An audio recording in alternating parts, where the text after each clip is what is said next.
Alors, un beau bonjour à tout le monde du Québec. Je m'appelle Sylvie Demers, je suis artiste. J'ai une pratique artistique depuis plusieurs années. Puis cette pratique-là s'est bonifiée au travers le temps ou en fait a été possible grâce aussi à une pratique un peu plus, je vais dire, spirituelle, axée sur l'inspiration, sur l'intuition.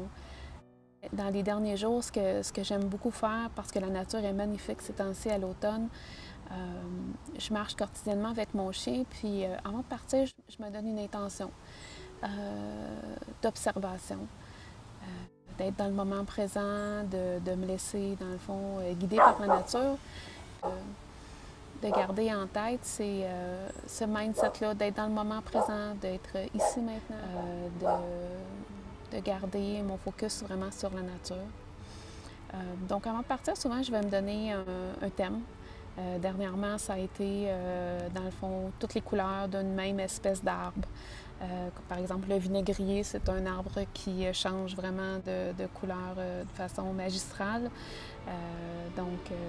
Puis quand je suis revenue, je me suis donné comme mandat de faire un cercle chromatique avec ces images-là et de leur donner une deuxième vie en les prenant en photo. Donc, une première activité en forêt, la cueillette, puis après ça, dans le fond, l'agencement, la création. Ça aurait pu être n'importe quoi. Là, moi, j'ai choisi de le faire en rond, mais aux étudiants pourraient être appelés d'innover, de comment ils vont présenter, dans le fond, ces couleurs-là pour que ça soit en valeur. La fois d'après, dans le fond, c'était de m'attarder à un même élément, comme par exemple une feuille, mais qui est en transition, qui n'est pas tout à fait changée, qui est en train de changer, donc qui laisse voir ce qu'elle était et ce qu'elle devient. Donc, que c'était une feuille, une fleur, une tige, une herbe. Donc, d'essayer de discerner tous les éléments qui étaient en transition à ce moment-là. L'autre fois, c'était de cueillir tout ce qui est mort, cueillir tout ce qui est jaune, ça pourrait être cueillir tout ce qui est rouge. Dans le fond, leur demander de façon aléatoire de poser leur attention sur une seule chose à la fois.